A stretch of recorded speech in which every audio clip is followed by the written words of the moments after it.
مجھے اچھی طرح یاد ہے 2017 میں دنیا کی معروف ترین business consulting firm Pricewaterhouse نے اپنی رپورٹ دی لانگ ویو 2050 میں کہا تھا کہ پاکستان 2030 میں معیشت کے اعتبار سے دنیا میں 20واں بڑا ملک ہوگا اور 2050 میں 16واں بڑا ملک بن جائے گا.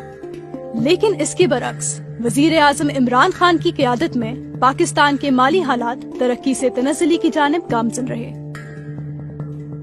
پاکستان کی معیشت کے پہیے کو تباہی کے راستے پر ڈالتے ہوئے عمران خان نے اپنے دور حکومت کے قلیل عرصے میں مجموعی طور پر اندرونی قرضہ 9,000 بلین روپے اور بیرونی قرضہ 52 بلین ڈالر لیا، جو کہ پاکستان کی تاریخ میں لیا گیا سب سے بڑا بیرونی ڈیٹ ہے. ان قرضوں کی مصنوعی چمک کے زور پر پاکستان تحریک انصاف اپنی کامیابی کے شادیانے بجاتی رہی اور عوام کو بیوقوف بناتی رہی. قرضوں کے زور پر معیشت کا پہیہ وقتی طور پر تو چلا، لیکن غیر پائیدار معاشی پالیسیوں کے سبب کرنٹ اکاؤنٹ کا خسارہ بڑھ گیا. عمران خان کے دور حکومت کے آخری ایام میں پاکستان کا کرنٹ اکاؤنٹ خسارہ 20 ارب امریکی ڈالر یا مجموعی ملکی پیداوار GDP کے 6% تک پہنچ گیا. چونکہ مختلف اشیاء کی بین الاقوامی قیمتیں آسمان چھونے والے رجحانات ظاہر کر رہی تھیں، اس لیے کرنٹ اکاؤنٹ خسارہ مزید بڑھتا رہا اور عمران خان کی طرف سے بنایا گیا سیاسی بحران کا ماحول ملک کو سنگین مالیاتی بحران کے اندھے کنویں میں دھکیلتا رہا. ان خوفناک معاشی اعداد و شمار کے باوجود عمران خان ایک کے بعد ایک معاشی پیکج کا اعلان کر رہے تھے. IT سیکٹر میں کمپنیوں اور فری لانسرز کے لیے ٹیکس میں چھوٹ، غیر ملکی کرنسی ایکسچینج میں چھوٹ، IT سٹارٹ اپ کے لیے کیپٹل گین ٹیکس سے استثناء اور احساس وظیفہ 12,000 روپے سے بڑھا کر 14,000 روپے کر دیا گیا. علاوہ ازیں بجٹ خسارے پبلک ڈیفیسٹ میں عمران خان حکومت نے صرف 3.5 سالوں میں 18.1 کھرب روپے کا اضافہ کیا، جو مارچ 2022 میں 24.95 کھرب سے بڑھ کر 42.8 کھرب روپے تک ہو چکا تھا. جبکہ اسی دور میں تجارتی خسارے میں بھی 23% اضافہ دیکھنے میں آیا. مختصراً عمران خان نے ملک کو دیوالیہ ہونے میں کوئی کسر نہ چھوڑی. حکومت پاکستان کا خزانہ خالی ہوتا گیا اور قرضوں کا بوجھ بڑھتا گیا. ان حالات میں جب بیرونی قرضہ دینے والے IMF نے حکومت کو ان مسائل کی نشاندہی کی تو ان سے بھی جھوٹ بولا گیا. IMF سے کیے گئے معاہدے کے مطابق پیٹرولیم کی لیوی 70 روپے کی ہونی چاہیے تھی، لیکن عمران خان کی حکومت نے اپنی سیاسی ساکھ کو ملک کی ساکھ پر ترجیح دی اور صرف 5 سے 10 روپے کی پیٹرولیم لیوی لگائی. نتیجتاً نہ صرف پاکستان کی ساکھ کو نقصان پہنچا بلکہ شرح مبادلہ اور زرع مبادلہ پر طویل المدتی منفی اثرات پڑے اور افراط زر پر دباؤ بڑھا. پاکستان کی معیشت کے تابوت میں آخری کیل عمران خان نے 28 فروری 2022 کو ٹھوکا، جب انہوں نے IMF سے کیے گئے معاہدے کی خلاف ورزی کرتے ہوئے پیٹرولیم مصنوعات کی قیمتوں میں 10 روپے فی لیٹر اور بجلی کے نرخوں میں 5 روپے فی یونٹ ان بجٹڈ یعنی بجٹ میں نہ شامل کمی کا اعلان کیا، اور اعلان کیا کہ آئندہ بجٹ تک پیٹرول اور بجلی کی قیمتوں میں کوئی اضافہ نہیں کیا جائے گا.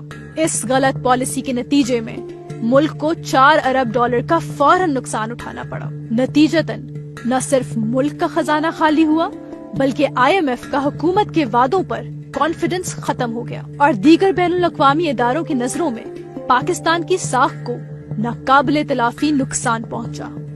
ان تمام اقدامات کا واحد مقصد پاکستان کو معاشی تباہی کے راستے پر ڈالنا تھا. نتیجتاً صرف ذاتی مفادات کے حصول میں ملک کی ساکھ اور مستقبل دونوں کو داؤ پہ لگا دیا گیا. اب حکومت پاکستان کی ساکھ کو ناتلافی نقصان پہنچ چکا ہے. IMF جو حکومت کی صرف یقین دہانی کرانے پر قرضہ دے دیا کرتا تھا، اب ثبوت طلب کرتا ہے اور ڈیمانڈ کرتا ہے کہ پہلے شرائط پر عمل کرو پھر معاہدہ کیا جائے گا. مزید برآں عمران خان نے خطرناک حد تک بے وقوفانہ معاشی فیصلوں کے ساتھ ساتھ سیاسی دھکم پیل کا میدان بھی سرگرم رکھا. پارلیمنٹ کے بجائے سڑکوں پر معاملات حل کرنے، بات چیت کے بجائے گالی گلوچ کا کلچر عام کرنا اور ملک میں ایک سیاسی تناؤ کی کیفیت پیدا کر کے سیاسی عدم استحکام بھی پیدا کیا، جس کی وجہ سے معیشت مزید تباہ ہوئی. اگر مذکورہ بالا حقائق کو سمجھا جائے تو معلوم ہوتا ہے عمران خان نے اپنی دور حکومت میں ملکی مفاد کے بجائے سیاسی اور ذاتی مفاد کو ترجیح دی۔ اعلان کردہ نام نہاد فوائد کو مختصر طور پر ریلیف کے طور پر منایا، جس نے پاکستان کی مالی حالت کو تباہی کے دہانے پر پہنچا دیا۔ قرضوں سے ایسا مالی بوجھ پیدا کیا گیا جسے ہماری زوال پذیر ٹیکس مشینری برداشت نہیں کر سکی، جبکہ کسی قسم کی کوئی پروڈکشن ایکٹیویٹی نہیں بڑھائی گئی اور نہ ہی پبلک سیکٹر انٹرپرائزز کو فعال کیا گیا۔ آخر میں اپنی انا اور ضد کے نشے میں دھت ہو کر ملک کو سیاسی عدم استحکام کی طرف دھکیل دیا تاکہ معیشت کی بحالی کی کوئی امید باقی نہ رہ جائے۔ یقیناً یہ کوئی ملک کا دشمن ہی کر سکتا ہے۔ اصل رجیم چینج آپریشن 2022 میں نہیں 2018 میں ہوا تھا، جس کے ذریعے ایک یہودی ایجنٹ منافق اور انتشار پسند مسیحا کی بیس میں پاکستان پر نافذ کیا گیا، جس نے کرپشن کے خاتمے کے جھوٹے وعدوں سے عوام کو بے وقوف بنایا اور بیرونی آقاؤں کے حکم پر اس پاکستان کی معیشت کو زمین پر دے مارا۔ یہ وہی معیشت تھی جس کے بارے میں 2017 میں لوگ دنیا کی 24ویں بڑی معیشت اور آنے والے وقتوں میں 16ویں بڑی معیشت بننے کی پیش گوئی کرتے تھے۔ عمران خان نے وہ کام کر دکھایا جو کہ اس ملک کے ازلی دشمن بھی نہ کر سکے۔ پولیس آئی، انہوں نے اپنی پوزیشن سنبھالی اور یہاں پر آ کر جو رکاوٹیں قائم کی ہیں اور رکاوٹیں قائم کرنے کے بعد دوبارہ پھر کارکن جو ہیں وہ آئے اور